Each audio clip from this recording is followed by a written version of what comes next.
isbahaysiga NATO ma waxa loo samaystay in lagula dagaalamo muslimiinta? Waxa laga yaabaa inaad su'aashan mar uun isweydiisay.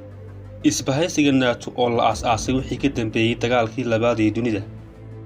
Waxaynu soo bandhigaynaa dhacdooyin u dhaxeeyay wadamo badan oo muslimiina iyo isbahaysiga NATO oo dagaalo toos dhex mareen. Haddaba isbahaysigan oo la aasaasay dhamaadkii 40meeyadii 1949 bishii Abriil dhamaadkeedii ayaa la aasaasay isbahaysiga NATO. waxaana maanta laga joogaa 73 sannadood. haddaba muddada 73 sannadood ah muxuu ku fooganaa hawlgalladii uu fuliyay halkee ayuu ka fuliyay? mawduucan ayaan iskula eegaynaa dhammaanteen. ayaa waxaa aasaastay inta badan xubnaha midowga Yurub, wadamada reer galbeedka gaar ahaana dalka Mareykanka uu hogaaminayo iyo wadanka Kanada. waxaa ku jira hal dal oo muslina waana wadanka Turkiga oo ku biiray 1952. isbahaysigan ay ku midoobeen dalal fara badan ama dalalka reer galbeedka inta badan iyo wadamo kale. waxaa jira dhacdooyin ka dhacay dunida islaamka wadamo muslimiina iyo isbahaysiga NATO. wadamada reer galbeedka uu hogaaminayo Mareykanka oo ah NATO militarigan midaysan ayaa weeraray 2001 kadib weeraradii lagu qaaday taariikhda dheeraa ee Mareykanka. kooxda NATO waxay go'aansatay inay weeraraan dal islaama oo ku yaala bariga caalamka, wuxuuna noqday bartilmaameedkooda wadanka Afghanistan. kadibna waxay halkaasi ka fuliyeen weeraro dhinaca cirka kuwaasi oo lagu baabiiyay dhul iyo sidoo kale wax fara badan oo wadankaasi ah oo madaafiic xagga sare looga garaacayay shacabka halkaasi ku noolaa ee islaamka ahaa. kadibna NATO waxay samaysay inay gudaha u gasho guud ahaan wadanka Afghanistan oo ay ka dhex samaysato saldhigyo militari oo waaweyn oo ay ugu yeedhay la dagaalanka argagixisada. balse 20 sannadood kadib kooxda Taliban oo la dagaalamaysay reer galbeedka amba NATO waxay ka guuleysteen Agoosto 2021. guusha reer Afghanistan soo gaadhay ayaa meesha ka saartay bartilmaameedyo iyo duqeyno iyo dagaal joogto ah oo socday 20 sano oo la soo dhaafay.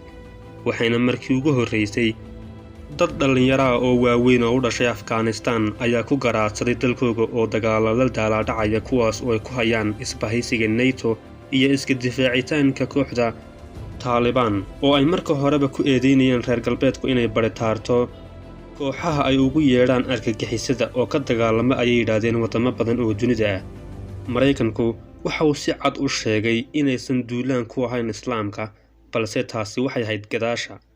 balse daaha gadaashiisa waxa ka lushay mareegtii loo maleegay dunida islaamka in lagula dagaalamo. reer galbeedka amba NATO intaas kuma sii joogin ee waxa iyadna ka sii horeysay dagaalkii Khaliijka amba Gulf of Aden. dagaalka laftirkiisa oo u dhaxeeyay wadankaasi Ciraaq oo hogaaminayay Saddam Hussein iyo sidoo kale wadamo Khaliijka ah oo iyagana ay ka barbar dagaalamayeen wadamada NATO. islaam la dagaalanku waa sii socday 2003 waxay NATO si cad ugu duushay dalkii quwadda weynaa ee wadanka Ciraaq, waxayna samaysay duqeyn xagga cirka ah oo boqolaal diyaaradood ay isdhaafiyeen sakin kasta. waxayna dhulka la simeen hantidii, magaalooyinkii, xarumihii militariga, kaamihii shidaalka iyo wax walba oo dalkaas ay cagta mariyeen dhinaca cirka. waxayna kadib bilaabeen in ay ciidamada dhulka ku tallaabsadaan inay qabtaan ciidamadii wadankaas.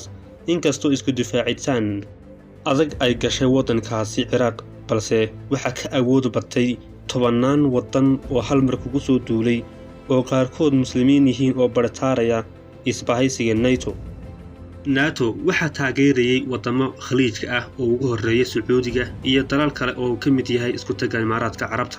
Ciraaq dhulka ayay la simeen, waxaana loo haystay wadanka Ciraaq inuu haysto hub nukleer. taasi waa waxa kama jiraan, lama arag meel uu yaalo hub nukleer.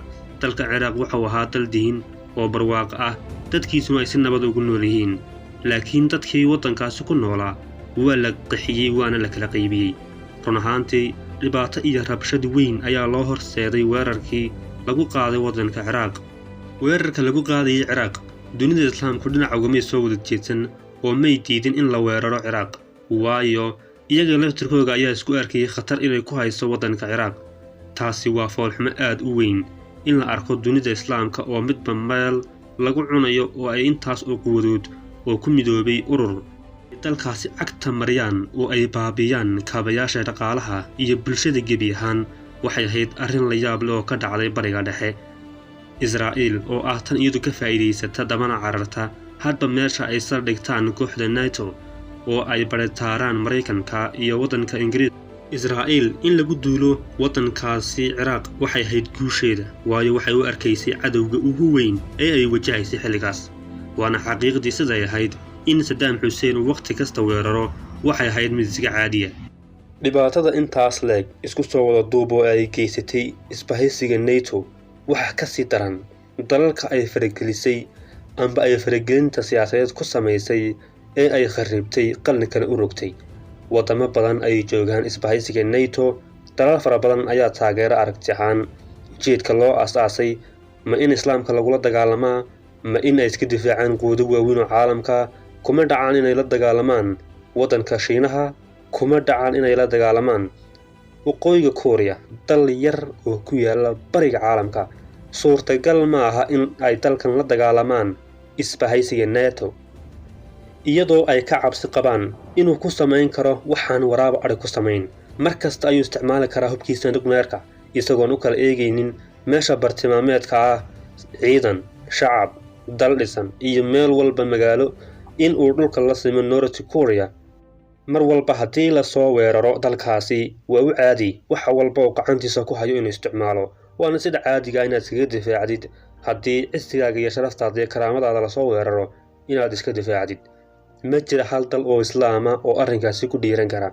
waddanka Pakistan oo keliya ayaa haysta hubka nukleerka, waana dalka keliya ay ka heebaystaan. wadamadii jaarka la ahaa oo ay ku horreysay Hindiya kuma dhacdo inay xuduudiisa u tallawdo amba ay gardarro ku samayso, waayo hubka nukleerku waa cabsigeliye iyo sidoo kale nabadoon ka shaqeeya nabadda. marka dhinac laga eego maslaxad ayuu ugu jiraa inay isweeraraan laba dal. marka taa macnaheedu waa jigjigo meeshaada joog. xaqiiq sidaas ay tahay xaqiiqadu, sababtoo ah dal hub nukleer haysta suurtagal maaha in lagu duulo amba masaalixdiisa laga hor yimaado. laga yaabaa inay meelaha ka qaylqayliyaan cunaqabatayna saaraan waxyaabo badan ka xanibaan, laakiin kuma duuli karaan mana faragelin karaan. iyadoo isbahaysiga NATO dhibaatada intaas leeg dunida islaamka u geystay ma jiro hal dal oo ka damqanaya dhibaatada loo geystay islaamka ee lagu weeraray dalal badan. sidoo kale isbahaysiga NATO waxa uu ka faa'iidaystay wixii loo yaqaanay gugii carabta 2010 ilaa 2011 dhibaatooyinkii rabashadaha isku bedelay colaadda ee ka dhacay inta badan dalalka Carabeed. intii uu socday guga carabtu isbahaysiga NATO amba reer galbeedka waxay si qaawan uga howlgaleen dalalka Liibiya, Suuriya iyo dalal kale si ay uga fushadaan masaalixdooda.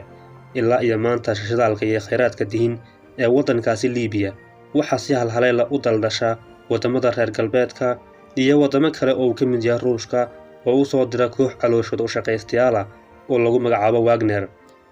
maxay kula tahay in isbahaysiga NATO uu noocan u yahay iyadoo aanay jirin dal islaam oo ka hor yimaada masaalixdiisa iyo waxa uu rabo inuu fushado?